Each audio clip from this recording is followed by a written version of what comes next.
Hey YouTube, this is Matt, and what I'm going to show you today in Metal Gear Solid Peace Walker is how to defeat the Cocoon AI and have the best chance of unlocking the armor piece for Zeke as well as the head unit.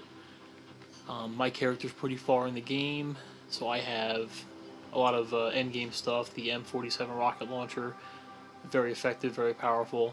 The bandana, stuff like that. It's not needed for the strategy. I'm just using it on my character, but you could just load up, if you have the battle suit, which I recommend using, the 3 weapon slots with rocket launchers and supply markers, and you can pretty much do the same thing.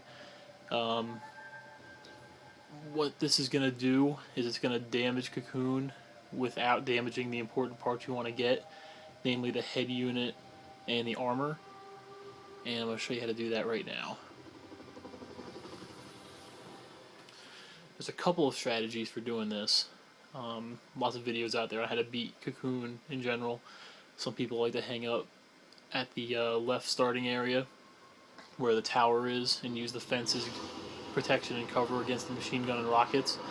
That way works just fine.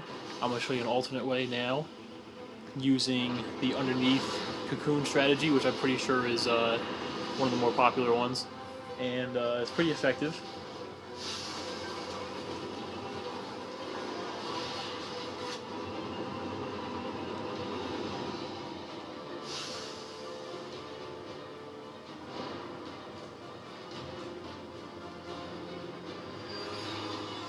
Like I said, this will work against Cocoon Custom, Cocoon 2, the original for the story, doesn't matter. I've personally, for some reason, had more of a chance on locking armor and the head unit playing on Cocoon 2 instead of Custom, so I'm just using that for this game. But first thing you want to do is run underneath them, aim at the vents, and you're going to shoot them with a rocket launcher, or really anything you have. It doesn't have to be a rocket launcher. Once those are done, and also the analyzer, very good to bring with you on this mission. It'll let you check out the damage you're doing per body type. We're trying to keep armor, which is under control, and it's pink C at 100%, and sense, which is the head, which is the yellow S at 100%. So we're going to be taking out mobility and attack. And the 2 vents underneath there, they are pretty effective at getting his mobility down. What you're going to do is you're going to run outside, and all around the outside of the AI unit are these square machine guns that are blue attack points, and we're actually going to take them out. That does no damage to armor,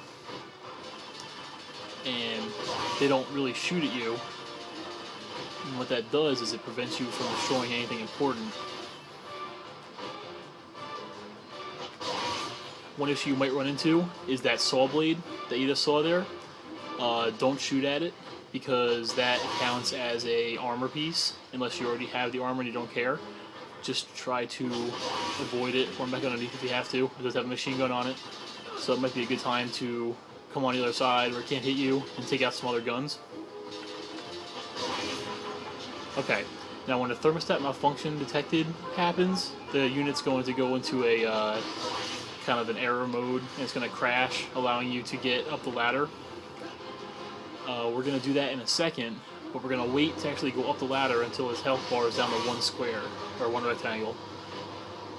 And what that's going to do, it's going to make it easier on top to not get shot while we're taking out the AI pod.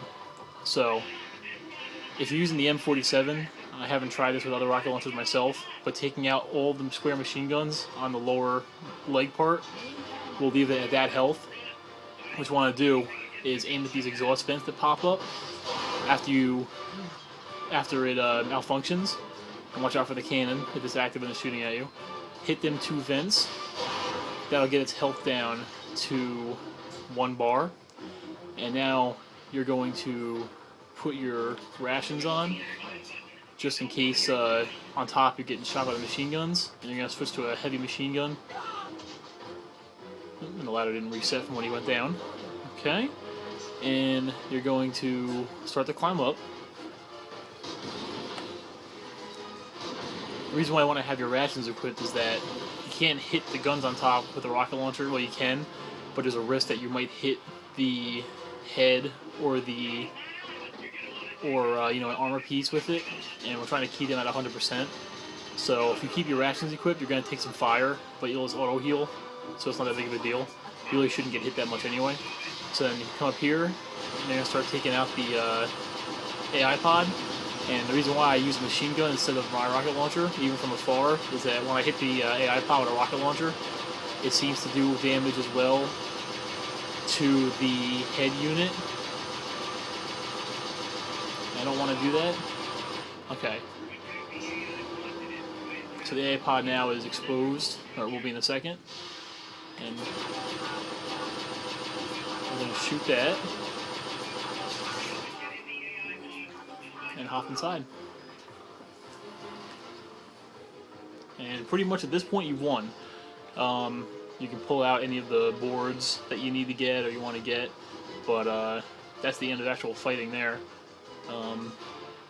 Now it's just letting the clock run out more or less. You can strengthen up your Zeke by pulling out boards, but combat has pretty much ceased though for this.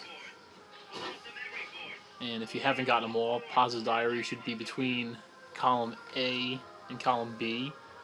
There'll be a little Y button press that you hit when he's walking, and that'll get you Paz's Diary. And that requires 10 times for the achievement. There's 10 parts to Paz's Diary.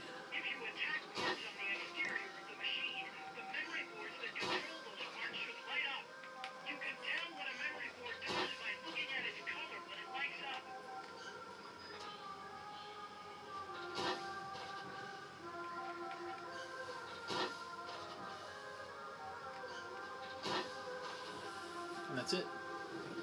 In any course during the game, you can check if you have the analyzer on. I'm not sure if it has to be rank 5. Mine was. You can check to see what damage you've done to them, and it should only have damage down to mobility, which will be down to 0 by the time you're done hitting the exhaust ports. There's 4 of them. And the guns will take probably like 50% damage. And that's all you want to do. That leaves armor and the head unit untouched, which gives you the best possible chance to unlock it. It's not guaranteed you're going to get it, but it definitely adds to the chance that you will by having it at 100%. It's a big plus to it. So after that, you'll get your score, and using that strategy, if you haven't already, you'll probably get an S rank on it.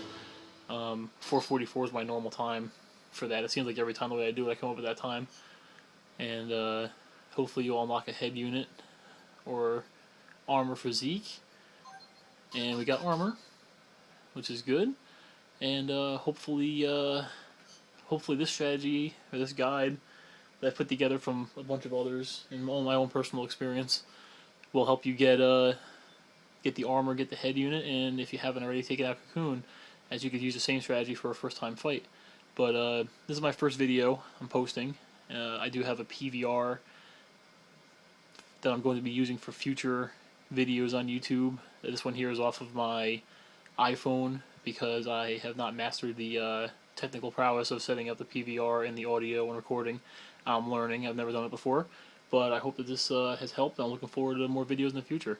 So everyone have a good day.